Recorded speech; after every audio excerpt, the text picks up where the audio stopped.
semuanya, Assalamualaikum warahmatullahi wabarakatuh. Saya Anandita Putri Ogaswara dengan NIM 123800377. Kali ini saya akan menjelaskan tentang bagaimana ekonomi digital dan juga apa sih itu ekonomi digital. Jadi apa sih itu ekonomi digital?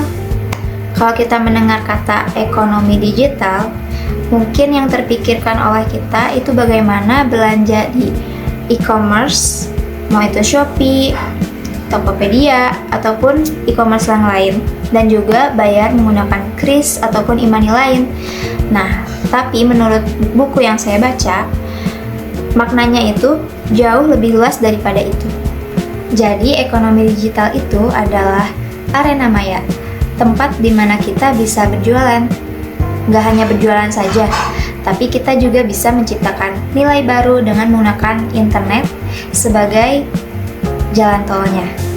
Nah, ada beberapa aspek yang membuat ekonomi digital ini jauh lebih berbeda dengan ekonomi pada zaman dahulu. Yang pertama, ada pengetahuan atau knowledge. Kecerdasan sumber daya manusia adalah penentu sukses atau tidaknya sebuah organisasi. Pengetahuan kolektif karyawanlah yang menciptakan nilai baru bagi produk ataupun jasa perusahaan. Yang kedua, pendigitalan atau digitization. Pendigitalan ini adalah proses mengubah informasi menjadi format digital. Hal ini sangat meningkatkan efisiensi karena biaya pembuatan, penyimpanan, dan juga pengiriman informasi menjadi lebih cepat dan juga murah. Yang ketiga, virtualisasi atau virtualization. Kita tidak perlu membutuhkan gedung besar untuk memulai bisnis. Cukup dengan menggunakan perangkat sederhana seperti handphone dan juga internet, kita sudah bisa menjangkau pelanggan di seluruh dunia dengan secara langsung dan juga nyata. Yang keempat, tanpa perantara atau disintermediation. Ciri khas ekonomi digital adalah berkurangnya peran orang tengah atau biasa disebut dengan broker. Contohnya seperti agen atau pengecer. Sekarang pembeli bisa langsung bertransaksi dengan pemasoknya. Yang kelima, inovasi atau innovation.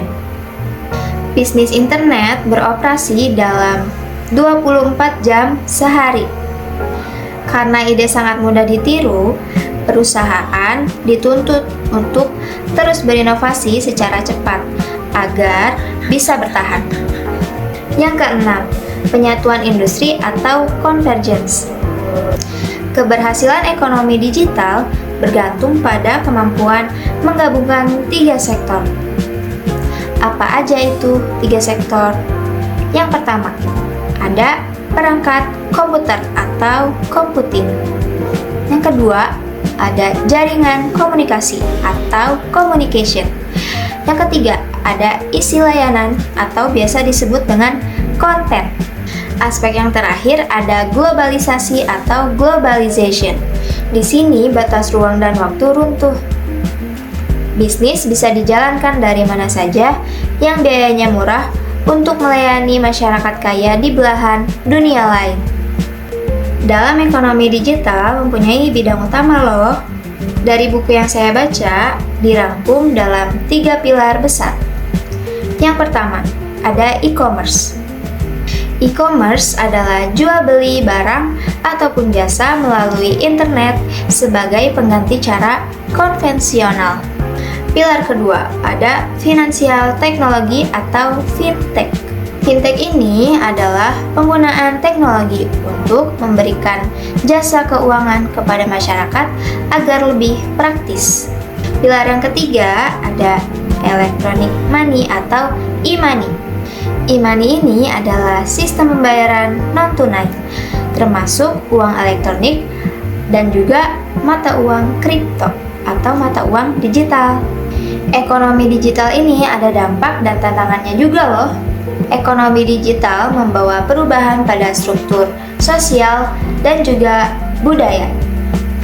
Sisi positifnya menciptakan efisiensi transparansi, serta membuka akses keuangan bagi masyarakat kecil dan UKM. Adapun sisi tantangannya dapat menyebabkan pengangguran karena hilangnya mediator konvensional, serta munculnya risiko keamanan data atau penipuan digital.